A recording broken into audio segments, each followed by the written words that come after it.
In the beginning was the Big Bang.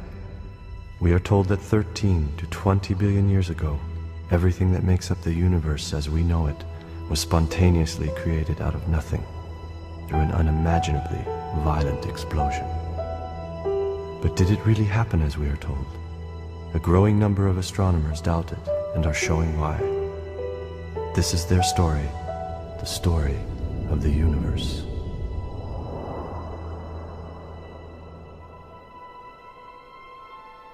The observational aspects of trying to understand the universe, I think it's reasonable to start about 100 years ago.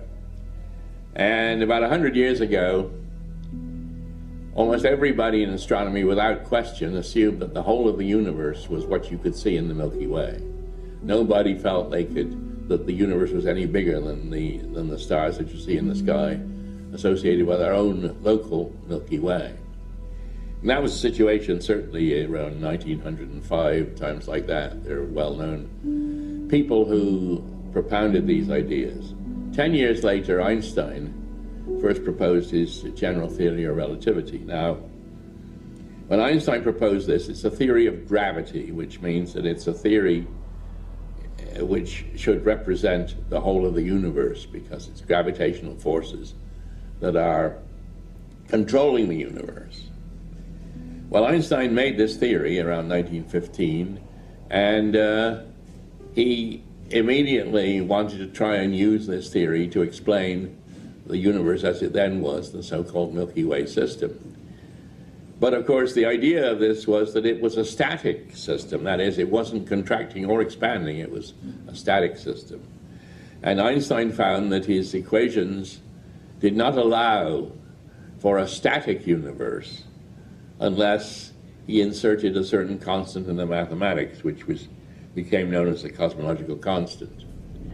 But what happened in the early 1920s was that a very clever Russian called Friedman in 1922 found solutions to Einstein's equations which allow the universe to either expand or contract. Now that was done in the Soviet Union soon after the revolution, and nobody in the West knew about this, I think. But in 1927, a Belgian priest, the Abbé Lemaitre, as he later became, also discovered these solutions. And he went to England, and his work was publicized in Cambridge and elsewhere, and the famous English astronomer Sir Arthur Eddington and others got to know about this, and they immediately began to say, how can this apply to the current universe? Well, in the same period, in 1929, Hubble made what I still believe was the most important discovery in extragalactic astronomy in the last century, or the last century but one. He showed that if you look at the spiral nebulae, the faint spiral nebulae, the shifts in their spectra are proportional to their apparent brightnesses. And this led very soon to the idea that this fitted very well with the expanding universe, and that indeed this is the kind of universe we lived in, that what we were looking at are galaxies, Milky Ways, further and further away from us, and the further away from us, the larger the redshifts, and if that's interpreted in the way that most people would interpret it, this means that they are moving away faster and faster. So this was the original idea. By the 1930s, the front page of the New York Times said we live in an expanding universe.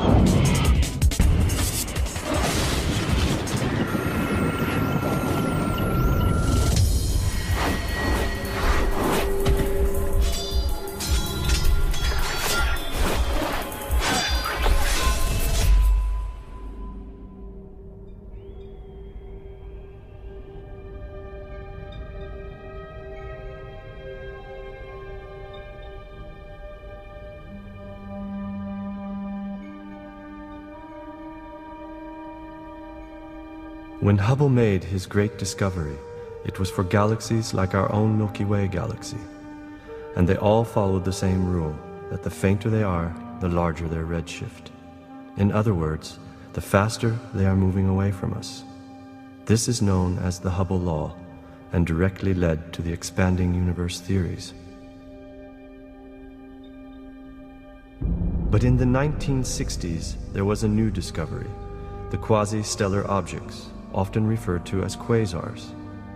They appear as star-like points on the sky, frequently blue in color, and they have very, very large redshifts, implying that they are at huge distances from the Earth, at the very boundaries of the observable universe. Some astronomers soon found that a vast number of these strange new objects populated the regions around spiral galaxies, and were not only observable with radio telescopes, but were optical and X-ray sources as well. There were two properties of the quasars that were difficult for astronomers to understand using the expanding universe theory. The first was that if one plotted their apparent brightness against their redshifts, as one does for galaxies, one gets an unexpected scatter on the diagram, instead of the smooth curve made by the same plot done for galaxies. This seems to indicate that the quasars do not follow the Hubble law as do most other objects, and that there is no direct indication that they are actually at their proposed redshift distances. In fact, it is argued that if Hubble had first been given the plots for quasars, he and other astronomers would never have concluded that the universe was expanding. The second property was that quasars are very small, compact objects, sometimes only a light year across. So if quasars are really at their extreme redshift distances, they must then be the brightest and most energetic objects known to astronomers. So energetic, in fact, that untestable, almost metaphysical mechanisms must be applied to explain the phenomena. On the other hand, when placed at their observed distances, that is, in the neighborhood of nearby galaxies, their brightness and energies become normal, and no special mechanisms need to be evoked. This problem has led many astronomers to abandon the idea that all redshifts are due to their speed of recession away from the Earth. And if this is true, then there is no need for an expanding universe, and the Big Bang never happened.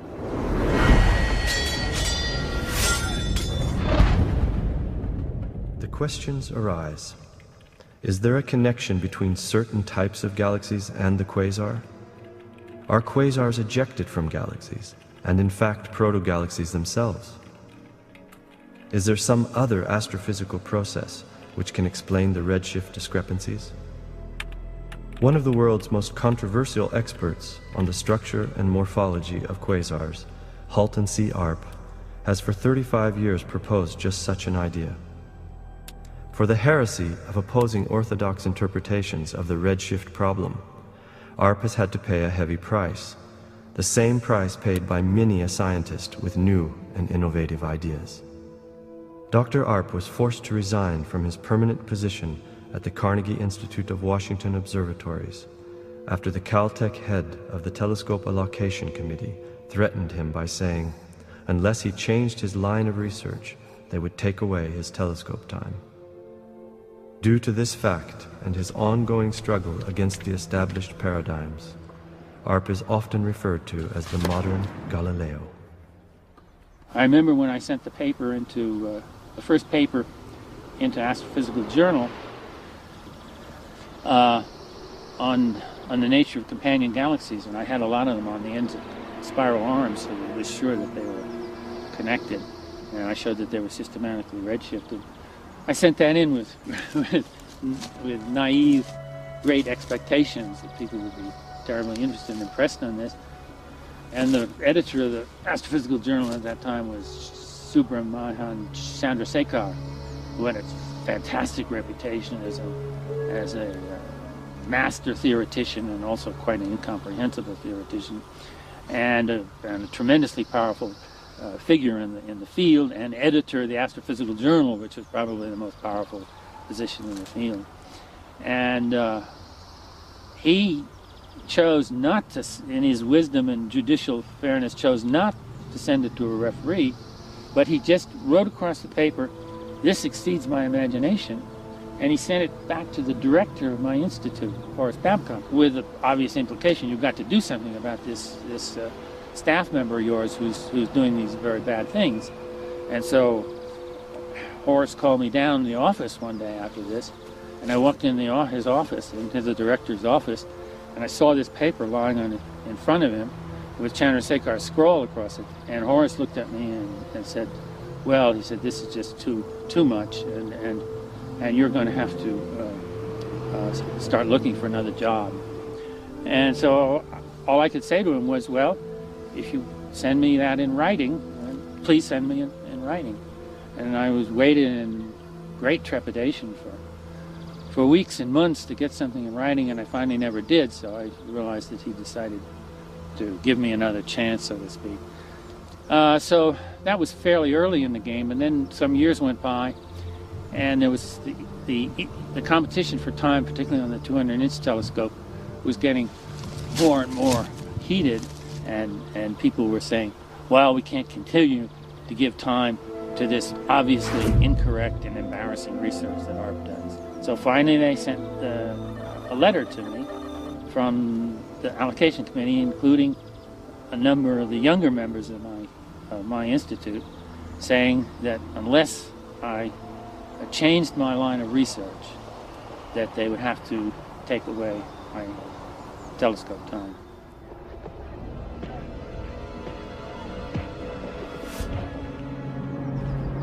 At that point I considered the situation very carefully, and I figured that the evidence, although a lot more evidence could be gathered and has since been gathered since then, the important thing was not the evidence, because if it was true, it would come out someday. The important thing was the principle of scientific investigation, whether scientists could follow new lines of investigation and follow up on evidence which apparently contradicted the current theorems and the current paradigms. And I also felt that regardless of what happened to me personally, that this was the important issue, and that I had no choice but to resign on the point of this issue, so that if it developed, which I thought it would, that my line of investigation was correct, that people then in the future would say, okay, this was the wrong thing to do, and in the future we're going to have to see that this kind of thing doesn't happen again.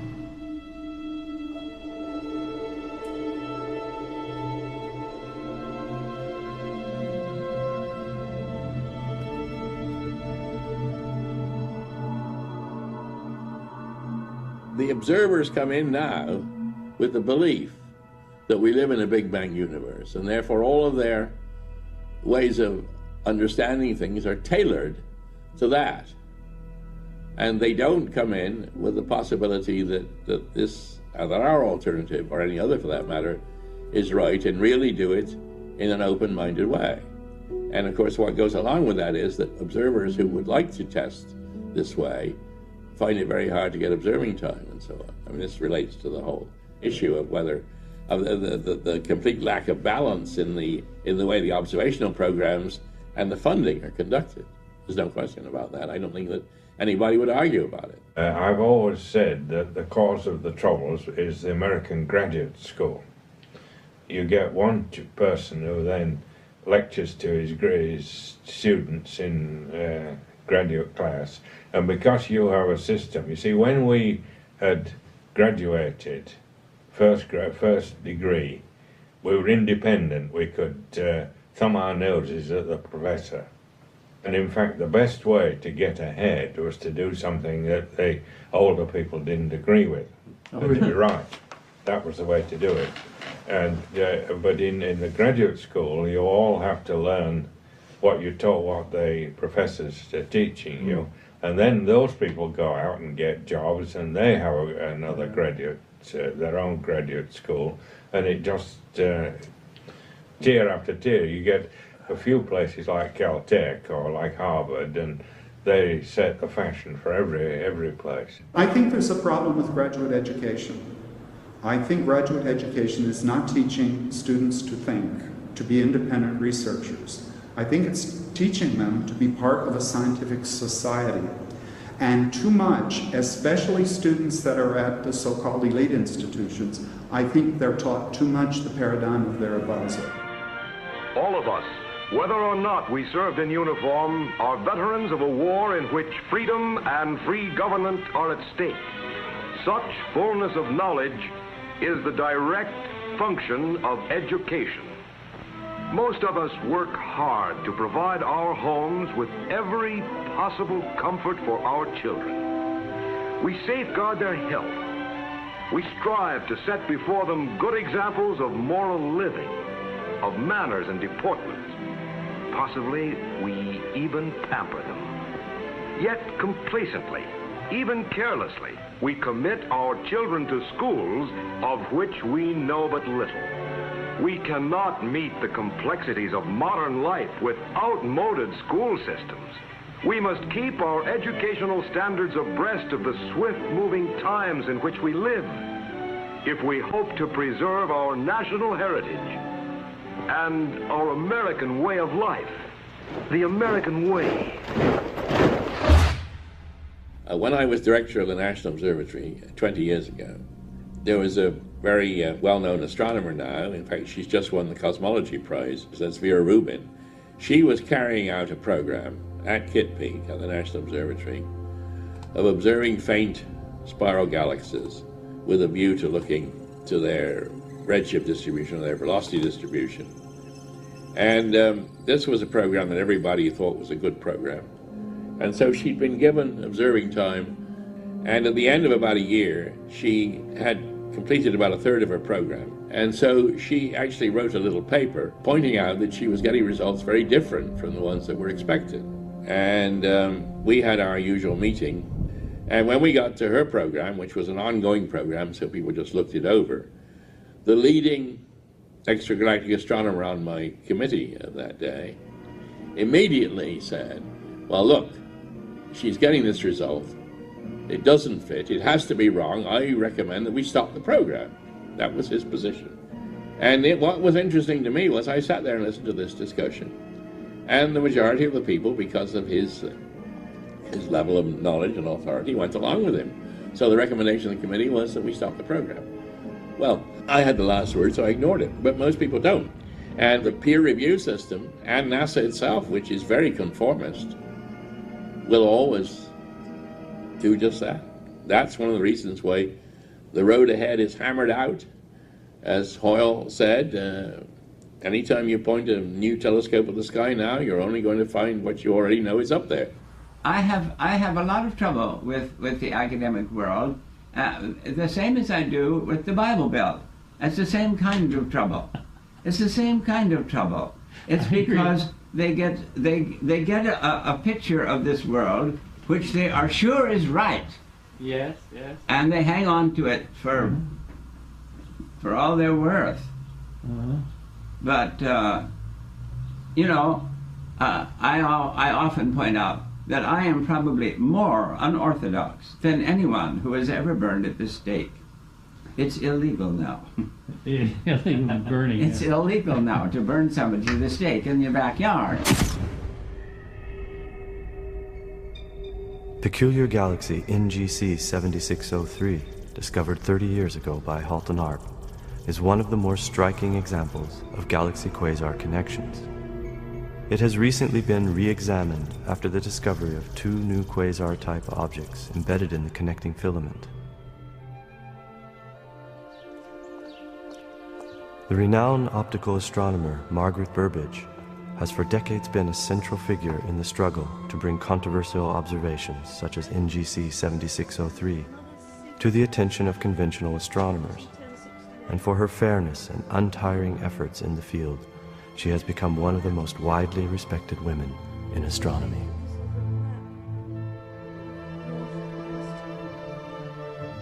There's a very interesting galaxy known as NGC 7603. It's a Seyfert galaxy. That means it has one of these active nuclei with strong emission lines and a lot of activity, obviously, going on in its center. And it was studied years ago by Chip Arp in his Atlas of Peculiar Galaxies. It has a spiral arm that seems to come right outside of the galaxy, trailing right out, and it ends up on a fainter galaxy, but it ends right up as though it's connected the nuclei of the two galaxies. In the Atlas of Peculiar Galaxies, which was published in 1966, that was the point of the atlas, and one of the objects, just to illustrate what a peculiar galaxy is this what is now famous NGC 7603, and this is the central Seyfert, which means just a very, very active galaxy with a lot of energy in the nucleus and a lot of explosive energy and so forth. And here is the high redshift companion here, and you see it's joined by a filament of material.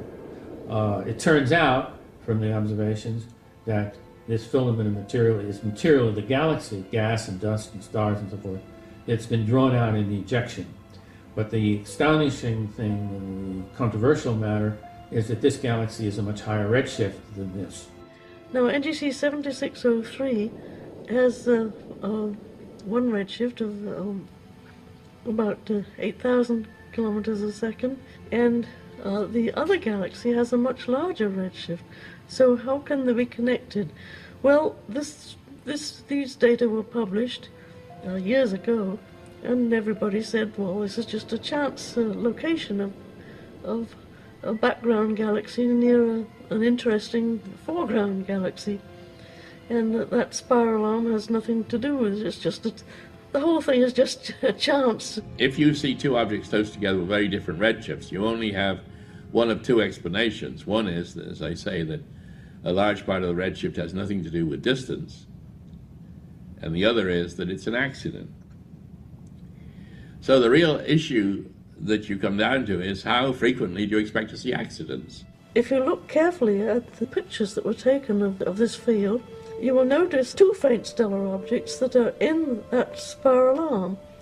One is close to NGC 7603, and the other one is close to the faint companion galaxy. In the year 2001, when the two young Spanish astronomers worked on this with the Las Palmas telescope, they saw that there were these two condensations, stellar condensations. They looked like quasars, but everybody would have said that they had to have the same redshift as the central galaxy because they were obviously in this filament that had been ejected. What they found was that each of these objects had a much higher redshift, and that the filament itself had the same redshift and spectral composition as the galaxy from which it was ejected. And they got some spectra using what's called the Nordic Optical Telescope in the Canary Islands on La Palma. It's not a very large telescope, but they got some excellent data, and they got spectra of these two faint objects, one by 7603 and one by the companion galaxy, and believe it or not, they showed that both of them were quasars. Not very high redshift quasars, but definite quasars. Two of these quasars. Now this one will turn out to be quite blue, but it's a very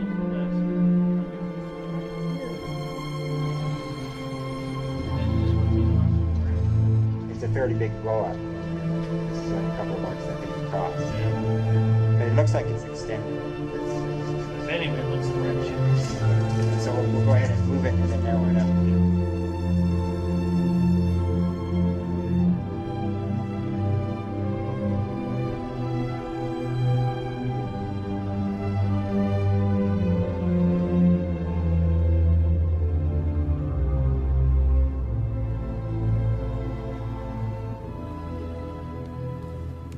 The chance to have many quasars around a galaxy as a background objects. Of course, you have some chance, but these are very, very low, and this is what what should be answered. This is what should be answered. NGC 7603 is a very special case of this correlation. You find not only 3 objects with different redshifts in the neighborhood of a major safer galaxy. You also find the filament connecting all of them. So this is more important because the probability to have all these objects, not only in the neighborhood, but exactly in the filament is extremely low. The galaxy, which is an active galaxy, 2 low redshift quasars, and another galaxy with twice the redshifts. In other words, you had 4 objects all connected together, apparently, by a luminosity, by a luminous bridge, each with a different redshift. Now that, I would say, is pretty conclusive evidence for the existence of non-cosmological redshifts. We were lucky because we have found that the object has more controversy than expected.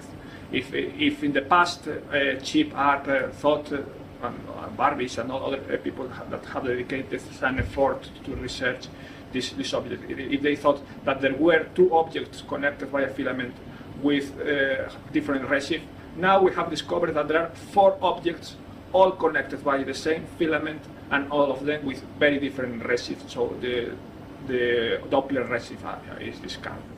I think they have to look at it, and I think it's one of the most striking results that we have available. How they can make sense of it other than saying that these objects, that these redshifts of connected objects that are the same, more or less the same distance from us, that these redshifts have non-cosmological components to them. The topic of the anomalous redshift is very important for most of the areas related with cosmology and extragalactic astronomy nowadays.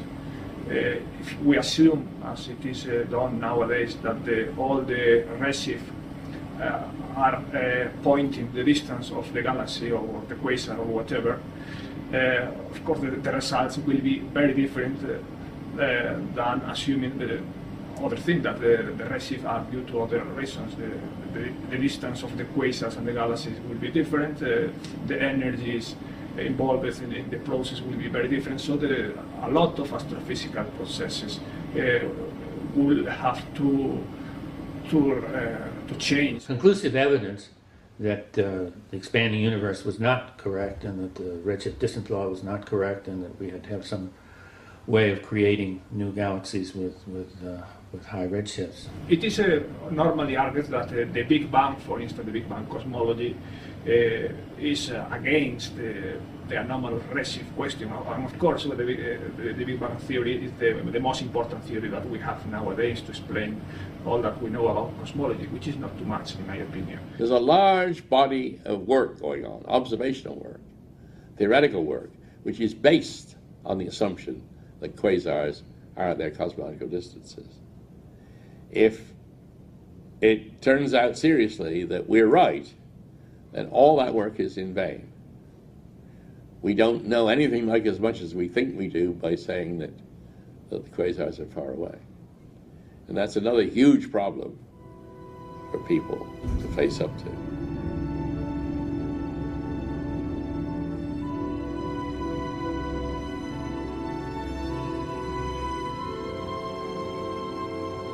One of the frightening things, I think, for conventional astronomers is to accept the fact, or to realize, that these intrinsic redshifts for the quasars and peculiar galaxies and so on, active galaxies, means that a lot of the things which we thought were out of great distance in the universe are very much closer in. And in fact, you would have to say that what we call the local supercluster is much more crowded and contains many more objects than we previously thought. And then the question comes up, well, what is out beyond the local supercluster, and can we with any certainty identify any objects that are out there? Aware of what of our interpretations, because we cannot distinguish which objects have cosmological redshift and which objects have non-cosmological redshift, then we cannot trust the redshift indicator as a distance indicator. People who work on the origin of the universe, they ought to look at data of this sort, because they've got to understand this. And I've heard good friend astronomers say, well, there's more out there in the universe than we understand. What's really happening in these systems is that the centers of the galaxies are the places where creation is taking place rather than just in a big bang. And so you're looking at all these mini bangs where matter and energy are actually literally being created. And this is an old idea which is not ours. Originally it was due to the very famous Armenian astronomer Victor Ambatsumian, who only died a few years ago, who also argued that galaxies which appear to be coming apart and objects that are coming out of them are coming out of them. Very simple idea, but Ambatsumian, who was a very well-known theorist, always said you must look at the observations, and maybe if things are coming apart, appear to be coming apart, maybe they are coming apart. Conventional astronomers don't allow things to come apart. They always say there's enough dark matter in the system to hold it together. I've come to the conclusion that what it is that will unseat an established prejudice, a strongly established prejudice, is one observation. One single observation, usually a very simple one. The conclusion was very, very strong just from looking at this picture, that these objects had been ejected from the central galaxy and that they were initially at high redshift, and the redshift decayed as time went on. And therefore we were looking at a physics that was operating in the universe in which matter was born with low mass and with very high redshift, and as it matured and evolved into our present form, that we were seeing the birth and evolution of galaxies in the universe.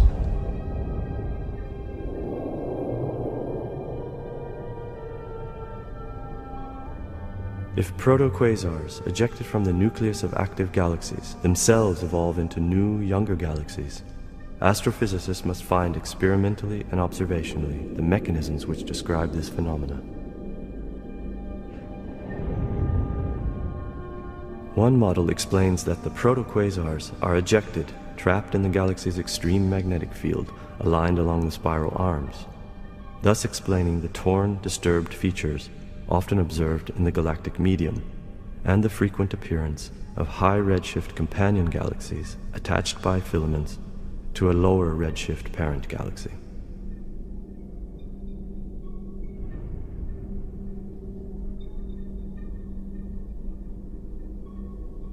The other and most frequently observed alignment is when quasars appear to have been directly ejected out of the galaxy's active nucleus along its line of least resistance, creating a field of systematically high to low redshift quasars, or younger to older evolved protogalaxies.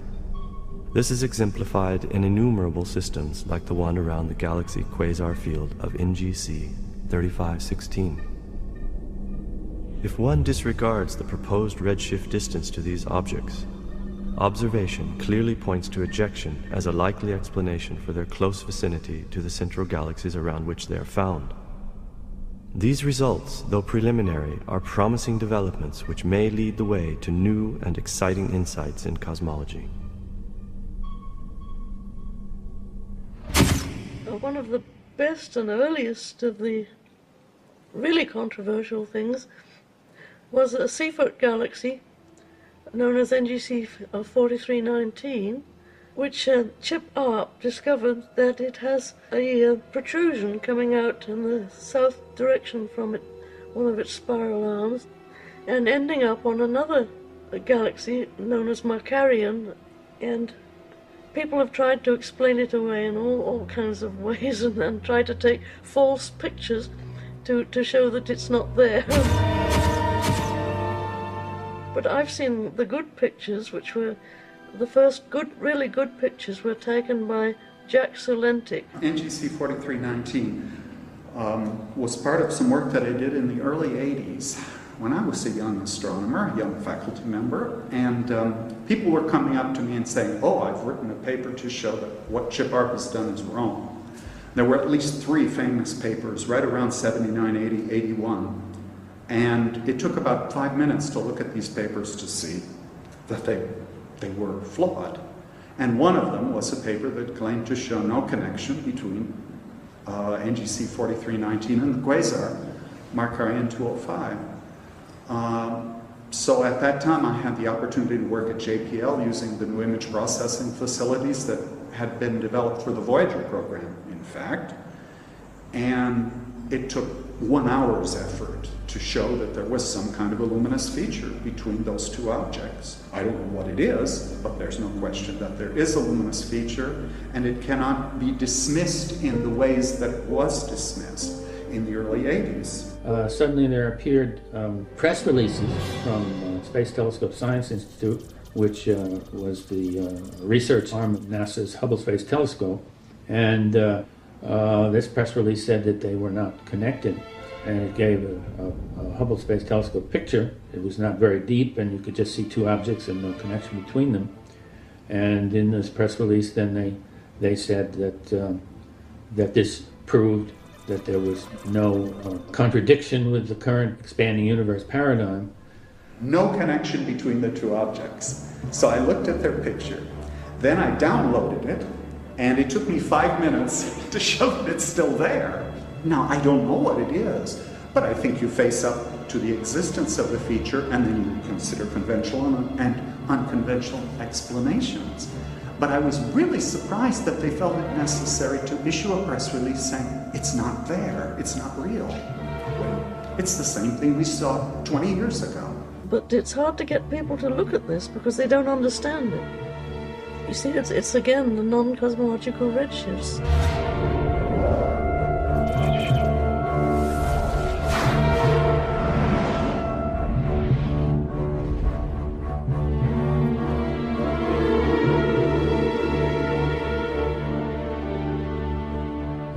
Realized that the people who had been processing the pictures and released it must have known that the bridge was there, and yet they chose to try to convince the public that that in fact it wasn't there, and that everything was right with the current expanding universe paradigm. It's a strange attitude. I don't understand it as a scientist, really. I think that news release could have generated much more interest in astronomy than many of the more conventional news releases, because people would be talking amongst themselves, gee, what could that be? And then various people could offer scientific explanations. But to just sort of close the door, in a way, you could argue that Chip, or someone like Chip, who believes in an alternate interpretation, I'm sitting in the middle of the bridge, so it could be either way. He should feel strong, because I interpret that as a manifestation of fear and uncertainty. Because if I really had confidence in my paradigm, I'd put it right out there and say, well, yes, there is a bridge there, but it's either this explanation or it's that explanation, but certainly it's not what Shaparo says. But instead to just say it isn't there, that's a manifestation of fear, I think.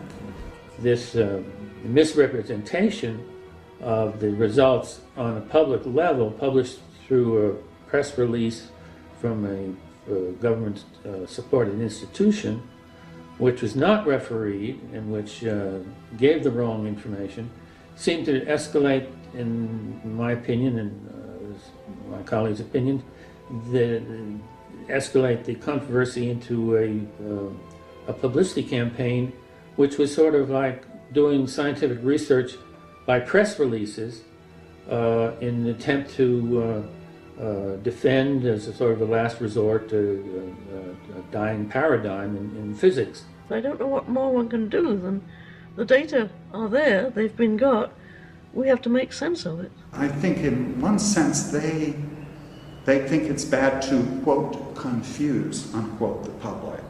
Because if you believe in the standard paradigm with all your heart, you know it can't be real. I know it can't be real. You know, if I try to be at all rational within the context of the current Big Bang ideology.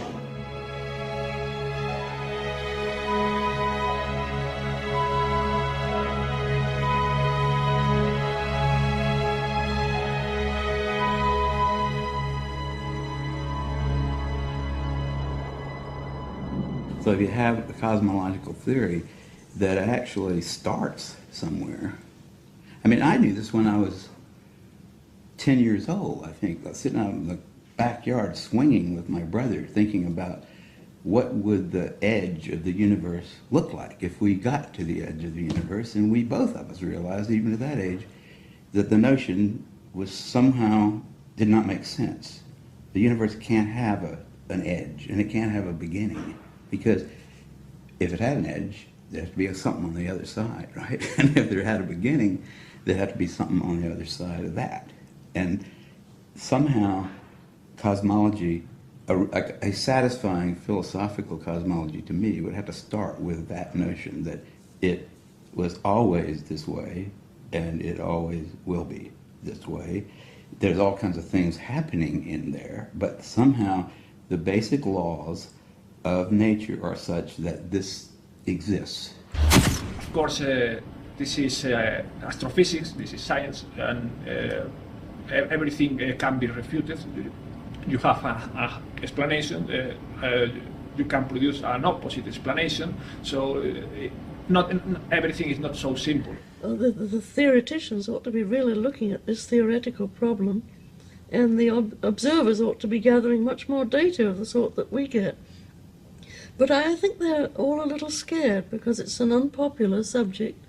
They're worried about their jobs, and they're worried about getting moving on up the ladder. You know, if they're postdocs. A young person in academia cannot afford to go against the Big Bang. He'd immediately lose his position, tenure. Tenure, yeah. As I said last night. And so there is this difficulty. You can't expect him to do that. Don't collaborate with Chip Arp, or don't collaborate with Geoffrey, because if you do that, you will have problems to get a position in such a place. I received such a blackmail. When I was a student, I was naive, and when I saw the chance to work with Chip Arp, he sent me a letter. This is 30 years ago, in fact. Good heavens, I hate to even think that it's 30 years ago. And warning me now that you may find some people put off by an association with me. And I didn't even understand what he was talking about. I thought, I'm just trying, we're just looking for the truth, aren't we? We're just investigating other areas, alternatives. But I found, indeed, that it was not this way, and that there was a great deal of hostility. In my opinion, even if we are wrong, I'm not saying that we are right or anybody is right. From an observational point of view, we have a very peculiar object. So, and this peculiar object, it deserves some further research. This is what we need, and the interpretations are free and are to be discussed. Now we're entering the realm of cosmology, and it is here that religion, philosophy, metaphysics, and science all meet. And make no mistake about it, they all play a role in our beliefs. The amount of data that we actually have to support any particular model is small. It's mostly consistency arguments. We can argue that the 3-degree microwave background radiation, yes, it can be explained within a Big Bang context, but I believe Fred Hoyle and Jan Harlekar and Jack Burbidge have suggested an alternate explanation. And I'm sure we could find 10 more if the need were felt. But strangely enough, it's not. You don't get tenure in a university, you don't get promoted, you don't get recognition by looking too much into unpopular areas. Cosmology is not a science. It has a lot of scientific aspects. We can know many things with the science. We can know how the galaxies are distributed, and this is our measure with the observations. We can know how rich are the metal, how many metals are in the intergalactic medium or in some galaxy, and all these aspects are scientific. But with regard to some considerations about the beginning of the universe, this is in some way crossing the barrier of the science and going to something in between the science and metaphysical speculation, in my opinion. Sociology is very important in science. People are in groups and gangs and cliques and clusters, and of course that enforces conformity. You want to be one of the boys, one of the, dare I say, one of the girls. It's the same after all. And so you tend to think alike. The longer you're together, the more you will think alike. I remember one famous group once, I asked them, how do you resolve disagreements amongst yourselves? And the reply was, we vote. And I thought, what a strange thing to do in science. Vote? I would think the best thing is that all 7 of you disagree. But there's a feeling that creates chaos. And the argument that we need some common thread or road to follow, for the majority to follow, in order to have some kind of organization to the whole scientific enterprise, there is an argument for that. But when it becomes all-encompassing, so that no other possibilities can even be explored, that is not good. And we're there. Scientific notions take on, they have a lifetime of that really is involved in it gets involved with like somebody's job. It gets involved with, my theories are all in this particular, support this area. And so I don't want anybody in my department actually who doesn't work in that. I wouldn't want somebody in my department who is working in a very different side of things, like the steady state big banger kind of thing. If you are a steady state person, you're at this point you're feeling a little bit, paranoid anyhow, because most people said, hey, they found, Penzias and whoever he was, Arno Penzias, and the guy found there was the sky wasn't dark. There was a tiny little bit of light. The cosmology as a science has begun 1 century ago with Einstein theory. So in 100 years, you cannot produce a theory of everything. This is crazy. Even from a philosophical point of view, historical point of view, we have begun 100 years ago. In 1920, we thought that the Milky Way was all the universe.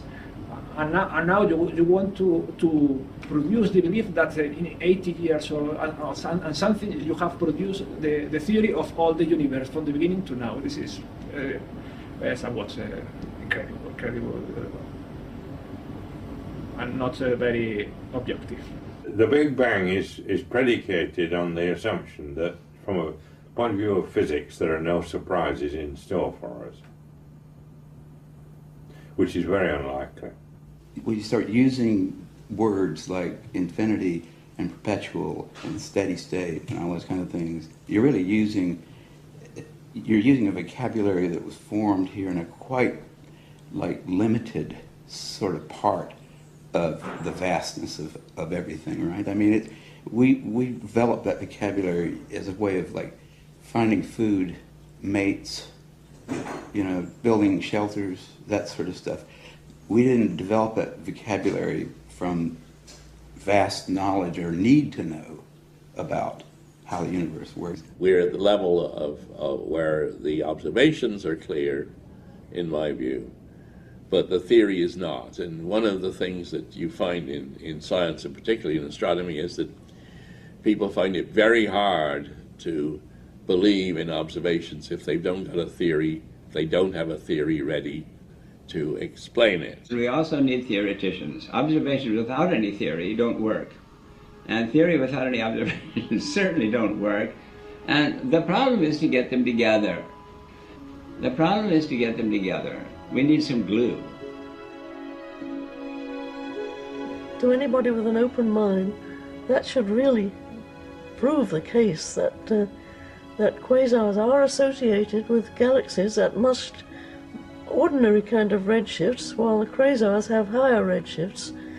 Therefore, they must part of the redshift must be non-cosmological, not to do with the expansion of the universe. Because I'm always thinking, if we can only be more rigorous, they will believe us. But I was wrong. I was very naive. It's got nothing to do with that. The rolling of the Big Bang, it's largely been determined by the way people seized upon these ideas, and there's been tremendous amount of propaganda making claims that here we see everything happening and this has to be right. The people that are in that field treat it like a religion. And not very objective. The reaction of the Orthodox astronomers to this idea is that it violates the Big Bang assumption, the Big Bang hypothesis, and therefore it cannot be true. The amateurs tend to be more broad-minded than the people who have to earn their keep by being narrow-minded. I got it. Was this worked out by somebody, or was it, did it just happen by chance? Which is really the same thing as saying, did the universe happen by chance? And I have to say, when I look at it, it doesn't look to me at all like chance.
Imagine if every puzzle on Earth was solved, every why that we have pondered but could not answer for all our trying be mastered.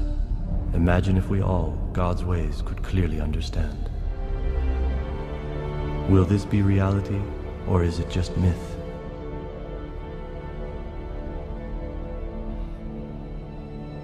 Our thinking is like the streaming colored lights, flames flickering across the dark northern night. It was dark before we started thinking, and it will be dark again if we stop. Some claim that most questions in nature have been answered. Others think that we have only just begun asking. This is their story, the story of the universe.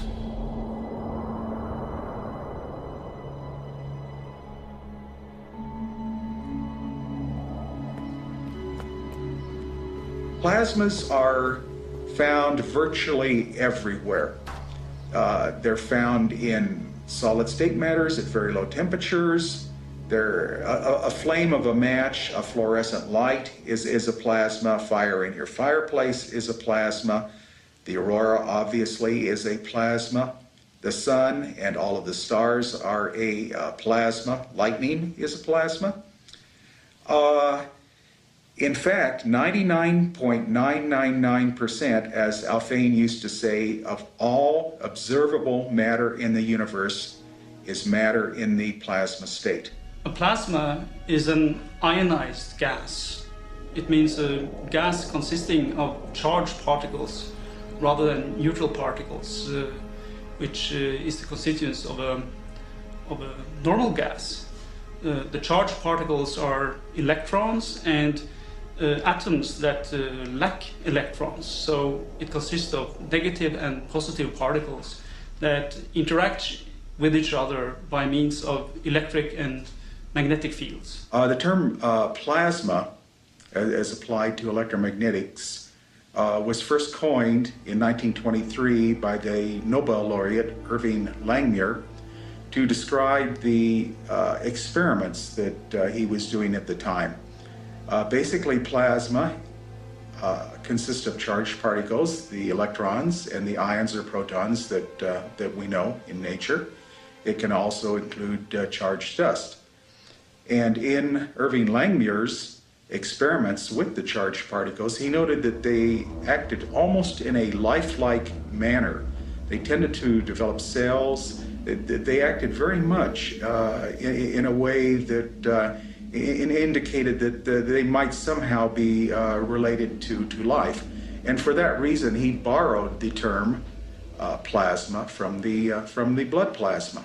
A plasma is like a society of individuals where all the individuals are interacting with each other through complex interactions like media, newspapers, television, and so on. And the normal gas is like a society where the individuals simply basically don't interact or interact at very short distances, very local communities. The first effort to understand how plasma functions in the universe, to understand the plasma universe, was Christian Birkeland, who at the end of the 19th century wanted to understand what is the nature of the aurora. Birkeland ble interessert I nordlyset I begynnelsen av 1890-årene, og grunnen til det var utvilsomt at han arbeidet med katodestrålerør. Et katodestrålerør, det et vakuumkammer hvor man satt på en spenning. Når lufttrykket blir lavt nok, så går det en strøm gjennom. På Birkelands tid visste man ikke at det gikk en strøm, for man kjente ikke elektronene. Men allikevel så trakk han en analogi mellom disse katodestrålerørene og det som foregikk på sola. At this time, people were studying, for the first time, the nature of electrons. And you had, for example, the development of the cathode ray tube. The cathode ray tube we're familiar with. This is what powers our computers and our television screens. You have electrons accelerated, smashing into phosphorescent atoms in the screen and producing light. Allerede før den tid så mente Birkeland at dette måtte være noe som var analogt med det som skjedde mellom sol og jord. At det gikk katodestråler ut fra solflekkene og traff da jorda og skapte nordlyset. Denne sammenhengen mellom sol og jord, den hadde ligget der en stund, fordi man visste at når det skjedde store eksplosjoner på sola, for eksempel den I 1859, som var aldeles voldsom, så fikk man en stor magnetisk storm etterpå. Og utifra det så trådte Birkeland den slutning at sol og jord på denne måten hang sammen, og at det var katodestrålene som laget dette. At det også da måtte være en elektrisk spenning mellom sol og jord som sendte disse strålene. Birkeland reasoned that this might be exactly what's happening with the aurora. He basically felt that electrons coming from the sun would be channeled by the Earth's magnetic field into the atmosphere, where they would hit the atoms in the atmosphere, creating the fluorescent glow of the aurora. Og der kommer det som den store idé han får, at strømmene kommer utenfra, fra sola, går ned langs magnetfeltet, kortsluttes I den øvre del av atmosfæren og går ut igjen langs magnetfeltet. Dette var en helt ny måte å tenke på, og det forbandt jorda med universet. he wasn't content with just looking at this theoretically. He wanted to look at it experimentally as well. So he built a scale model of the Earth as a magnet, which he called a Torello, which was a metal sphere with a magnet inside. And he put it in a vacuum chamber, and he basically modeled the system of the aurora in the Earth's magnetic field.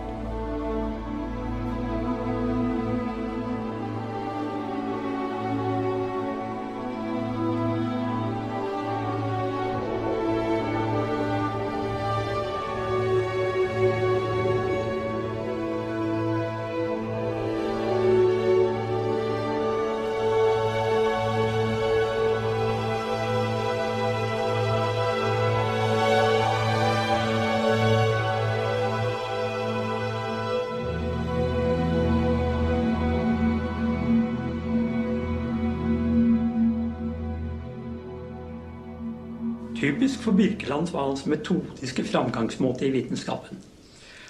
Han angrep problemet med sol-jord-forholdene av mange forskjellige metoder. Han angrep den teoretisk. Han var en god matematiker selv, men han fikk inspirert Carl Størmer, en av hans yngre kollegaer, til å begynne å beregne hvordan disse partiklene beveget seg fra sol til jord. Han gjorde eksperimenter i laboratoriet for å se disse strålene, bygget disse Terella-kamrene med en magnetisk jord inne i vakuumkammeret, og hvor han da kunne se hvordan partiklene beveget seg fra sola gjennom jordens magnetfelt og landet på jordoverflata, da helst i polområdene. Han gjorde statistikk på dette, forholdet mellom sol og jord, og ikke minst, han gikk ut i felten for å observere tingene. Birkeland's way of thinking was in direct opposition to what I would call over-specialization in science. He was doing a lot of different things, taking patents. He was thinking about cosmology and about small practical things. He was creating industries and so on. And I think the main power in his ideas when it comes to inspiration is in particular this aspect. Han utvilsomt en av pionerene når det gjelder å bringe elektromagnetiske krefter og plasma inn i kosmologien. Og mange i dag har anerkjent ham som den pioner han var på det feltet. Og hans ideer om hvordan strømsystemene i jordas magnetfelt, i jordas magnetosfære det tilhører de klassiske ting i den moderne magnetosfærefysikk.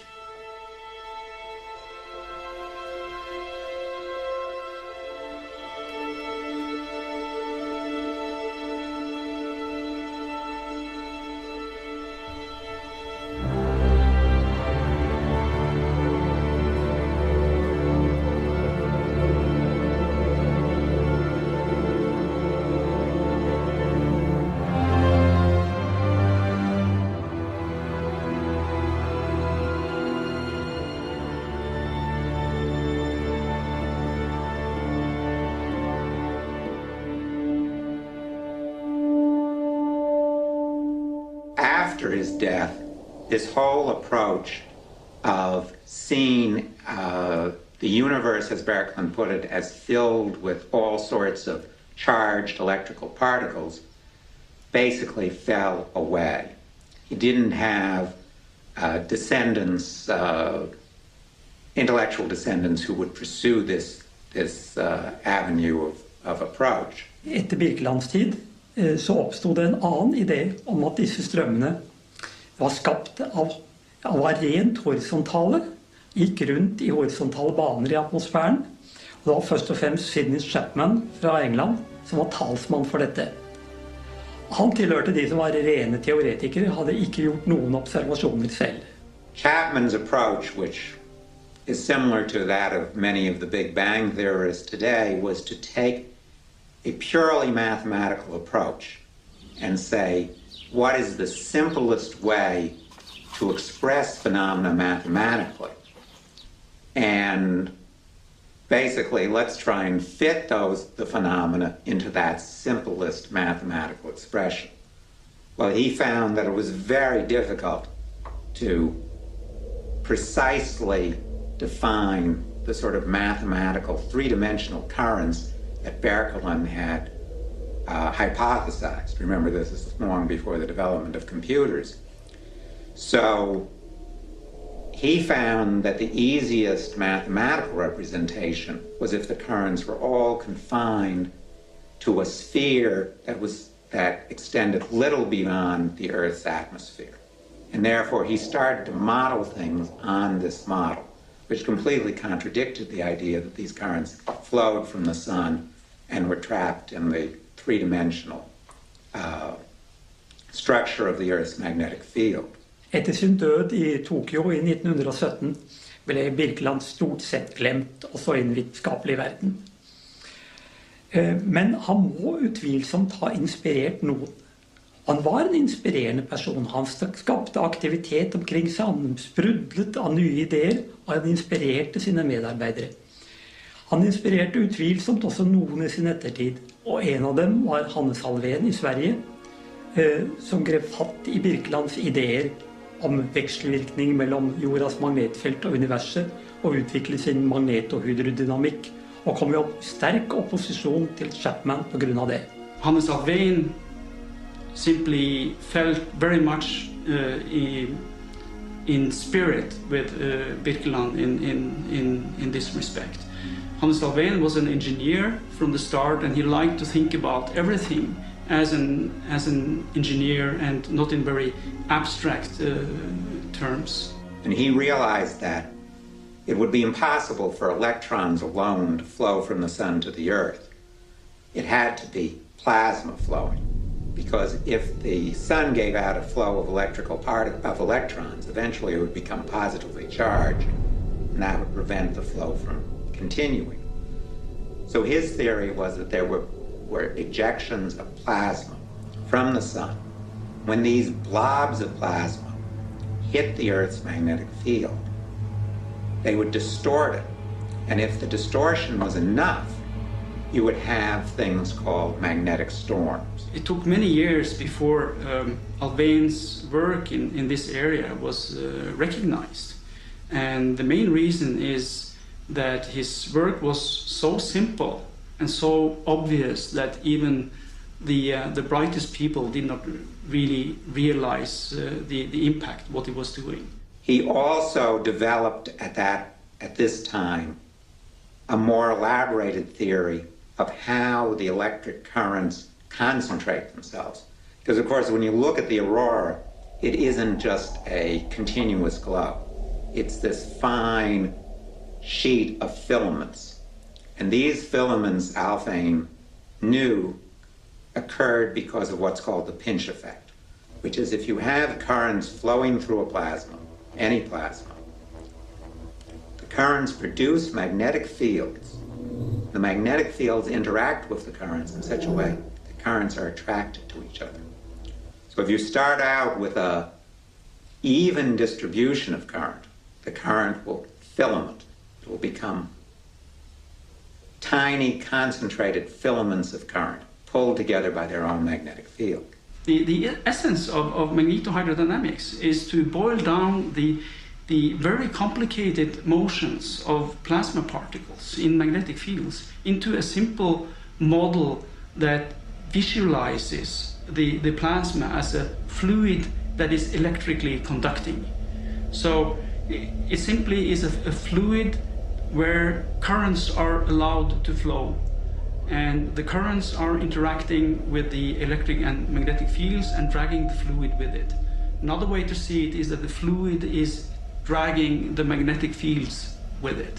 And this simple picture, to visualize things, had an enormous impact on how we could understand phenomena in space. So he developed this pretty elaborated theory, which was compared with both laboratory experiments and observations of how the aurora works. But Chapman was still the dominant theorist, and Chapman completely rejected his theories and in fact wouldn't even discuss it with him. Det viser seg at det ikke er mulig å skjelne mellom de to ideene på rent observasjonsmessig grunnlag på jorda. Vi måtte ut i verdensrommet for å avgjøre hva som var riktig. Og det var det som skjedde utover på 1960-tallet, hvor man oppdaget at det faktisk gikk elektriske strømmer langs magnetfeltet, og man kalte dem Birkeland-strømmer. Johannes Alfvén is generally credited as being the father of modern plasma physics. And he was, of course, awarded the Nobel Prize in 1970 for his extremely varied work in plasma physics.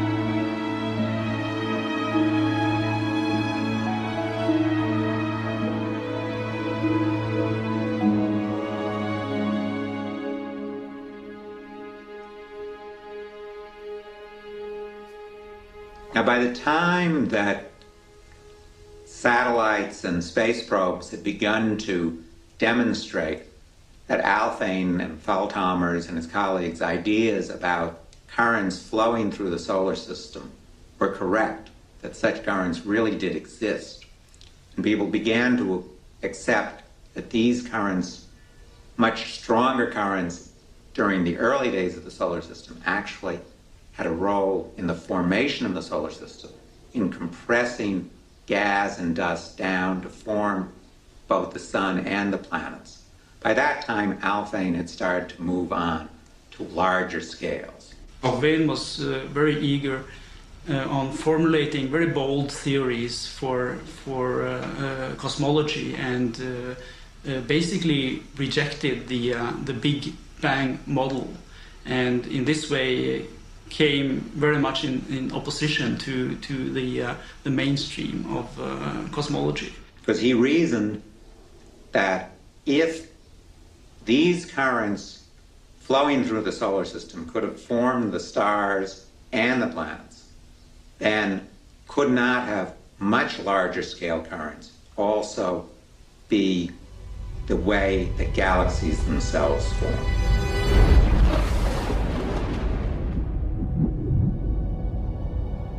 Some people have said that science is a method for asking questions of nature. And if that's true, then we can say the Big Bang supporters are people who won't take no for an answer. Over the last 2 or 3 decades, the Big Bang theory has become increasingly more and more speculative. One expects from a scientific theory definite predictions which can be tested by observations. If the observations disprove the predictions, that theory is supposed to be disproved, and it should be modified or abandoned. In science, we work from observation, from empirical observation that starts in the here and now and works outwards and backwards. The Big Bang starts from mathematical formulas, deductions, that start from the beginning of the universe and to try and predict it forward. This is the same mathematical approach, mathematical deductive approach, that led 2,000 years ago to the development of the Ptolemaic universe. The universe, of course, which was Earth-centered, with the planets going around the Earth, with the stars in a crystalline sphere. What these theories have in common is that they try and derive what should be the universe based on what perfect principles we can develop, what God should have made the universe to look like. And then they try to fit the universe into that perfect framework. However, what has happened over the years is that whenever observations have come up which don't agree with the predictions of the Big Bang theory, the theory adds an extra assumption which is not at all tested, which is not at all resting on conventional physics, and simply assumes that that must be true. The problem with that is that develops myth, not science. It develops a religious faith in which nothing in the real world, in the observable world, can contradict the faith in this structure, in the Big Bang. This undermines the entire scientific enterprise. The reason science has been valuable to human beings is because it allows us to predict nature in such a way as we can use nature in a predictable fashion in technology. To abandon this approach, which has served us so well, and to go to the idea that we can deduce, we can read the mind of God, as Stephen Hawking says, and deduce from perfect mathematical principles what the universe must be, is to abandon the scientific method.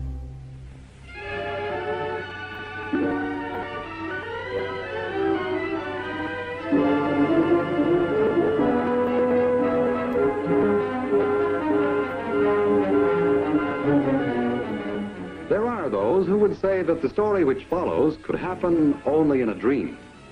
Regardless of where it could happen, this is the way it did happen in this rather strange and out-of-this-world office. Whitey is entrusted with the records of good salesmen. Red, the other kind. Now, it seems that Red and Whitey never see eye to eye on matters. Naturally, this leads to many arguments. I am the door. By me, if any man enter in, he shall be saved. There is only one door to heaven. People would have us believe there are many doors to heaven.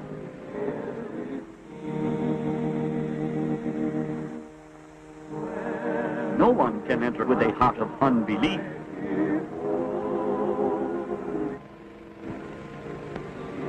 Only a heart that believes will have entrance there.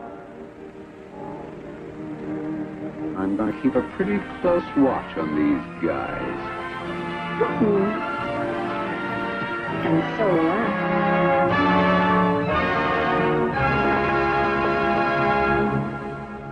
This idea of the Big Bang, which did originate at the beginning of the 20th century, the reason why it is so widespread nowadays is that it has a deep connection with the biblical creation. Instead of saying that the universe was created by God like 4,000 or 6,000 years ago, they now say it was created 10 billion years or 20 billion years. So for most people, and also for many scientists, they see a connection between this creation which comes from the Bible and this scientific point of view. In 1952, in August 1952, we had a meeting of the International Astronomical Union in Rome. And we were received by the Pope. The Pope was then Pius XII. And Pius XII made an address to the astronomers. And this address was very clear. He said, oh, the Big Bang is the fiat lux, and how beautiful is the astronomy, how it proves that the greatness of etc., etc., etc. And I've been always sort of an heretic in all that sort of things. I don't believe in any God. And having the fiat lux and the Big Bang associated each with the other made me suspicious from the very beginning. Nowadays, the majority of the physicists and astronomers, they believe and they work with the point of view of the Big Bang, according to which the whole universe did originate out of nothing, like 10 or 20 billion years ago, in a fiat lux, in a moment of creation. There was nothing before, and then the whole universe did appear and then begin to expand and to grow, and our galaxy, our life came out of this great explosion in the past. But I myself, I had always problems with this point of view because they are somewhat against the principles of physics, the most basic principles of physics, which are related with the conservation of matter and conservation of energy. Yeah, I forgot completely about the Big Bang because it just didn't interest me to look in those distant things of which the physics was rather vague and difficult to observe. But let's face it, in all the story of astronomy, for years and years and centuries, the progress came from new observations and from confrontation of those new observations with past theories, contradictions, sometimes no contradictions, sometimes just a confirmation, but most often the contradictions led to new progress, to changes in the theories. In standard Big Bang cosmology, you have what I call a series of epicycles. The Greeks used to have epicycles, which are known as circles whose centers move on other circles, whose centers move on other circles, in order that they could correctly describe the position of a planet at any given time. They found that in some cases they had to introduce many circles before they could get anywhere near the reality. These epicycles are the assumptions that have been put in ad hoc into the theory from time to time. The way that the Big Bang has handled the cosmic microwave background is a very good example of how this process works. When the cosmic microwave background was discovered in 1964, this very smooth, even radio radiation coming from all directions at once, the smoothness of the microwave background was considered a proof of the existence of the Big Bang. Only a universal explosion, they argued, could create this smooth, even background. Now this is not necessarily so. Actually, the 3-degree radiation, to me, has not a cosmological value. It is observed in any cosmology. In any cosmology, you can predict the 3-degree radiation. So it's a proof of no cosmology at all if it can be predicted by all of them. There's no explanation at all of the microwave background in the Big Bang theory. All you can say for the theory is that it permits you to put it in if you want to put it in. So you look and it's there, so you put it in. That's that. It isn't an explanation. First of all, the temperature of the microwave background, basically the amount of energy, was not what the Big Bang supporters had predicted. They had predicted a much higher temperature. So it was 50 degrees Kelvin that was being compared against the 2 to 5 degrees Kelvin from the steady state universe. Now this may not sound like much, but in energy density, where we measure the absolute differences, the differences is 4 orders of magnitude, 10 times 10 times 10 times 10 difference. So there is an enormous difference between 50 degrees Kelvin, a rather poor indicator of what is happening in the universe, and 3 degrees Kelvin. When you read the textbooks, they don't tell the whole story. They don't present these figures, 5, greater than 5, 7, 50, and then that they did find 3. So that's very strange how the textbooks, they hide a part of history. And the temperature of the Big Bang proponents was rapidly readjusted from 50 degrees to 3 degrees. But their theory could be adjusted so that the temperature becomes a free variable that you just taken as what was observed. We have an observable universe which is made of stars, galaxies that are not very distant, and that's all, because the 3-degree radiation, I would even think that it might be local. Still not. And going beyond that is, I think, a wild extrapolation, whatever it is. And physics that we could imagine to be existing there is based on nothing, because we have no test for it.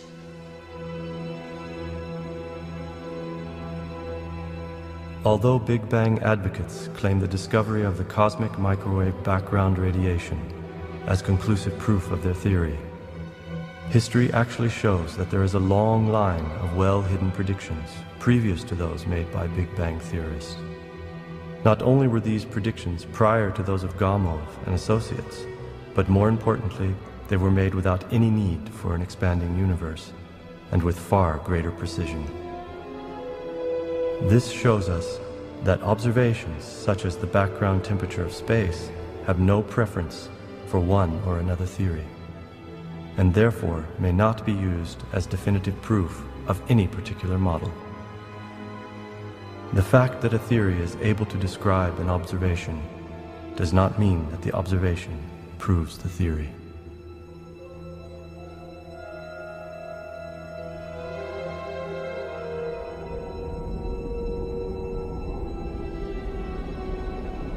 This is Bob Wilson at Bell Laboratories. The noise you're listening to is noise from a radio astronomy receiver on the 20-foot horn reflector antenna. This is the original instrument with which Arno Penzias and I discovered the cosmic microwave background radiation in 1965. This radiation comes from all directions and has a thermal spectrum. It sounds, therefore, very much like the noise you would hear on an FM set or a TV set which is tuned to an unused channel. Unfortunately, only about 10% of the noise you hear is coming from the cosmic microwave background radiation. The instrument is contributing about 22 degrees of noise. The Earth's atmosphere is contributing another 4 degrees. Our Milky Way galaxy is contributing 1, and finally the cosmic microwave background radiation, another 3 degrees. When you say that the microwave background is a perfect black body radiation, that means it is completely thermalized. The theory of black body radiation tells you that that is the ultimate state of radiation when all information of sources from where radiation came has disappeared. Because thermalization means that it's completely smoothed out, wiped out its sources.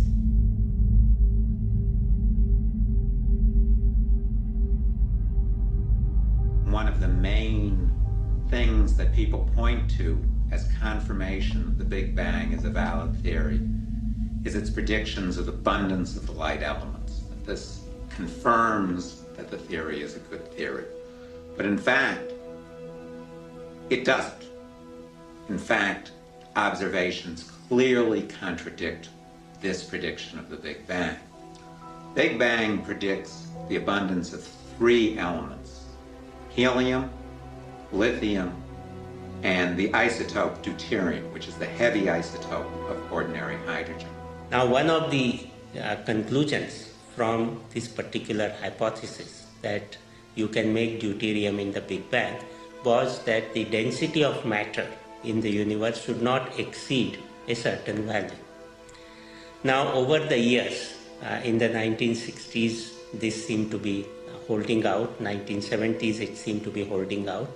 But by 1980s, it had become clear that the universe has considerable amount of dark matter, which is not included in these calculations. Now, if you include all this dark matter, you exceed the limit that deuterium abundance has put. That means if you assume that all the dark matter is present, then you could not have made deuterium in the amount that is observed in the universe. So this was a way of saying that the Big Bang prediction was wrong. To determine the density of the universe and see whether this is consistent. If the theory is right, the density of the universe determined from deuterium abundance, the one determined from lithium abundance, and the one determined from helium should all be the same number. There can only be one density of the universe. While actually that's not true. Again, these are gross contradictions, and yet again, it doesn't cause the abandonment of the theory. Big Bang theorists simply say, well, there must be something that we don't understand about the evolution of lithium, about the evolution of deuterium, and even though these predictions have steadily diverged over the course of time. But what did the Big Bang proponents do? They wanted a way out, so they said that this extra matter which is proving to be awkward to fit into the framework, has to be a strange kind of matter, which is often called non-baryonic matter. Non-baryonic matter is basically matter which is not made of protons, neutrons, and the kind of elements that we are made of here on the Earth, or which we see in the stars or in the interstellar medium. Dark matter. What was dark matter? Dark matter was some matter that we don't understand, we don't know what it's about, we haven't observed it, but it isn't ordinary matter, so it doesn't enter into our equations about the light elements, and we can't see it as stars. But dark matter is 90 or 99% of the mass of the universe. This is what we call in science a fudge factor. When your equations don't work out, you just write in this little plus something. Well, in this case, this was a humongous fudge factor because it was 90 or 99% of the universe. And you have to not only postulate that this matter has to exist, but it has to exist in quantities much greater than the amount you see of ordinary matter. And I should emphasize that people have looked for dark matter. People have looked for dark matter since it was proposed 20 years ago. Axions, WIMPs, little particles that are supposed to be floating around in space that we should, in theory, be able to observe as they pass through the Earth. Dozens of experiments have looked for these particles. Not one has been found. Again, this should be a contradiction. The way science works, you make a prediction, observation contradicts it, the theory should be rejected. But that hasn't happened. And the epicycles don't end. There's a problem with dark matter, even theoretically. Even though we can't observe it, there's still a problem with it, which is dark matter slows down the expansion of the universe.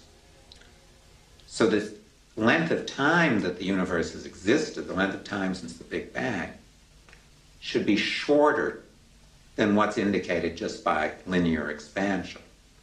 The problem is it's too short. The prediction of the cold dark matter theory is that the universe should be about 8 billion years old. Well, that's a big problem. We can determine the age of stars in our own galaxy, in the oldest globular clusters, both based on very well confirmed theories of the nuclear evolution of stars and spectroscopic observation. And the stars in our galaxy are 13 or 14 billion years old. So it's very embarrassing to have 14 billion year old stars in an 8 billion year old universe.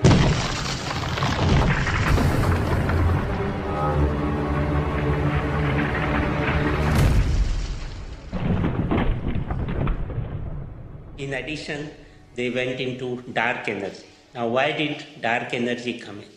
Because if you take the present value of the cosmological constant and the cosmological constant which came out of inflation, you find that they are not the same.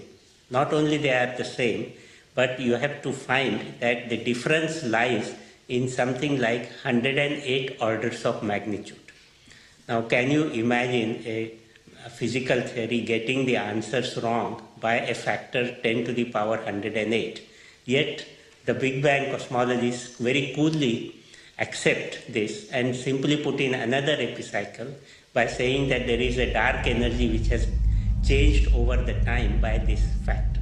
So we have to accept that. Dark energy is some force, again, unknown on Earth, unpredicted by any theory that we have validation of here on Earth, that causes an acceleration of the expansion of the universe.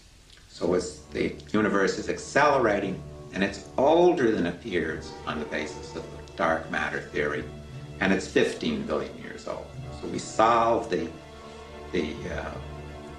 problem of the age of the universe by hypothesizing yet a third completely ad hoc epicycle dark energy. So now we have a universe which is 70% dark energy, 28% dark matter, and only 2% matter that we can observe through our telescopes and here on Earth. Epicycle is being piled onto epicycle. And in the process, what we call the predictive power of the theory is fading away to nothing.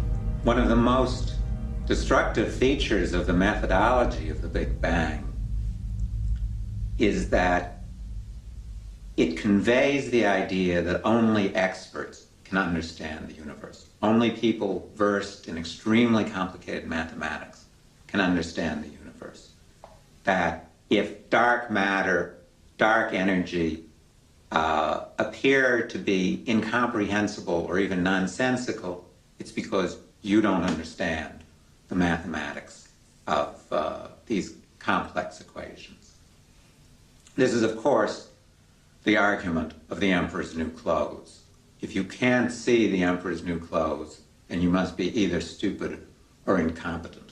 So this goes on, and we can find that the old Greek tradition of epicycles, which was even adopted by Copernicus and has been continuing in standard Big Bang cosmology.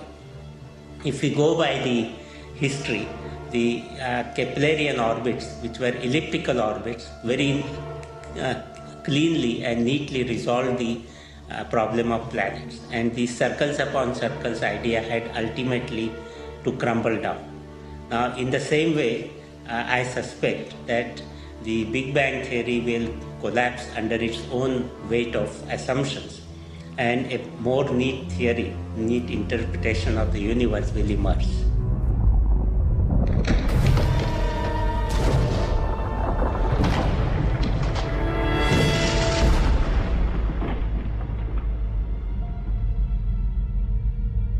Does this mean that the age of the universe is not what Big Bang theorists have implied? Could the universe be eternal after all? How much are cosmologists really able to know?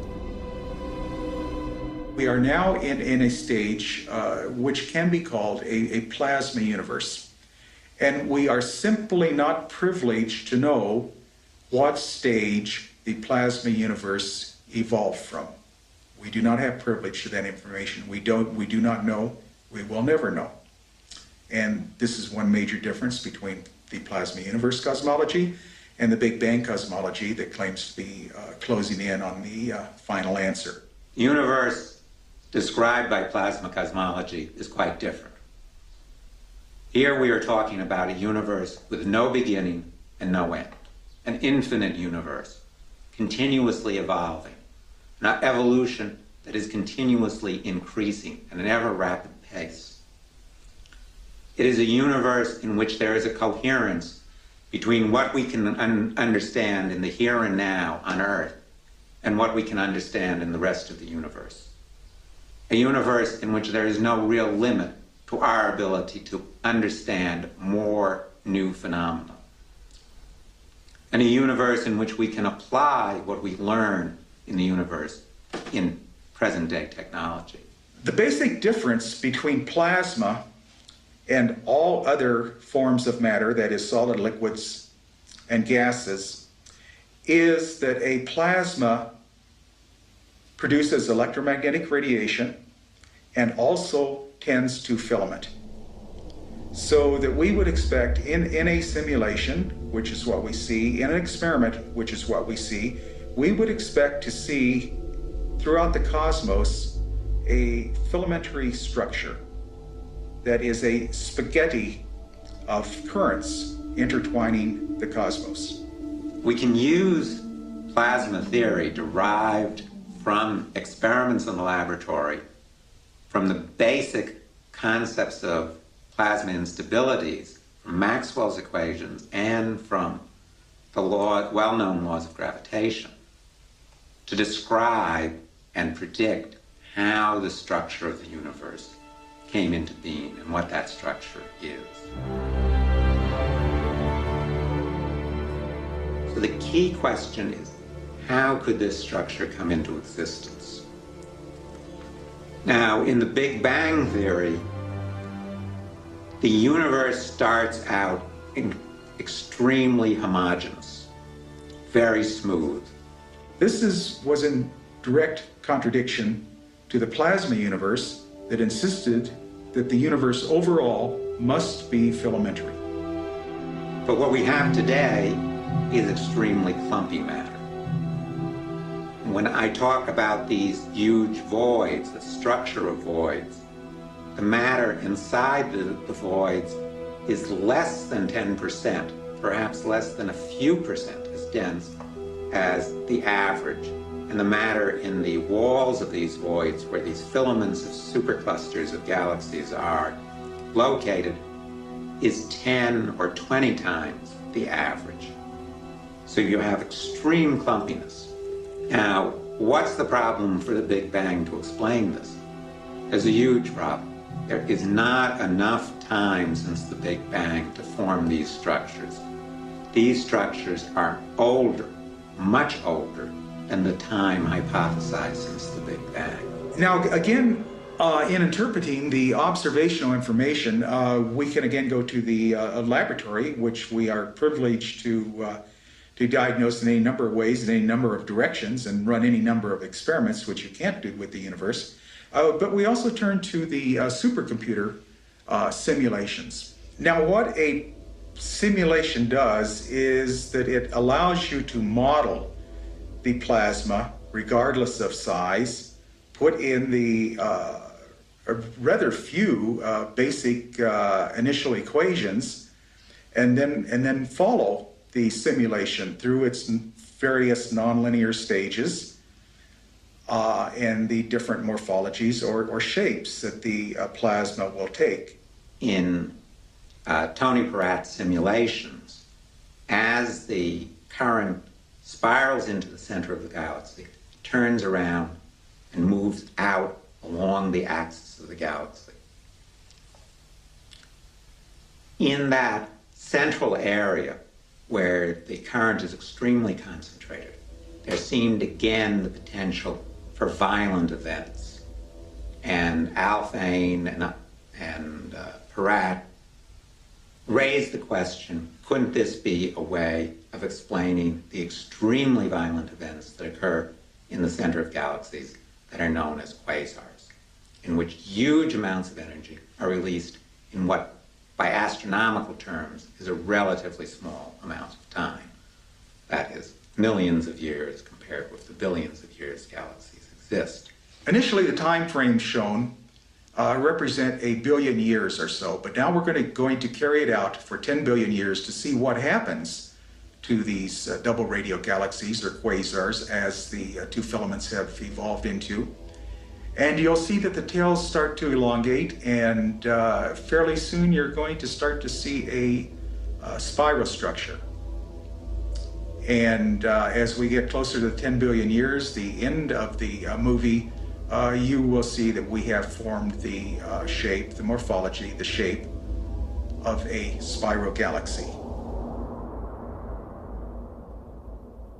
Now, Alfvén developed a number of concepts that were critical to the whole understanding of the plasma universe. First of all was the basic concept of scale invariance in plasmas. That means there are certain phenomena in plasmas that don't change regardless of whether you're dealing with a laboratory scale of centimeters or a solar system scale of millions of kilometers or a galactic scale of hundreds of thousands of light years. What that meant was that time scales the same way as distance does. So not only does this mean that the phenomena of the cosmos can be studied in the laboratory, but because of time compression, the phenomena of the cosmos are essentially transient phenomena. It's funny to think of a galaxy lasting billions of years as a transient phenomenon, but it's analogous to events in a laboratory that last only millions of seconds. Another way of putting it, the plasma universe is extremely dynamic. It's not going to be hypothesis. We've moved further than hypothesis. We've definitely gone into the second leg, the analysis, and we're well towards the third leg. Now, we haven't reached the third leg, of course, and perhaps, well, you can't with the universe because you can't experiment with the universe itself. Now, of course, like Alfvén, his idea, indeed you can determine what's happening in the universe in an experiment, but as far as producing universes, well, we're not going to do that. So we're going to do the best we can in the laboratory. The universe that the Big Bang envisions and the universe of plasma cosmology are very different universes, and they have very different implications, and they cohere with very different ideologies of what is happening here on Earth. The Big Bang theory will collapse under its own weight of assumptions, and a more neat theory, neat interpretation of the universe will emerge.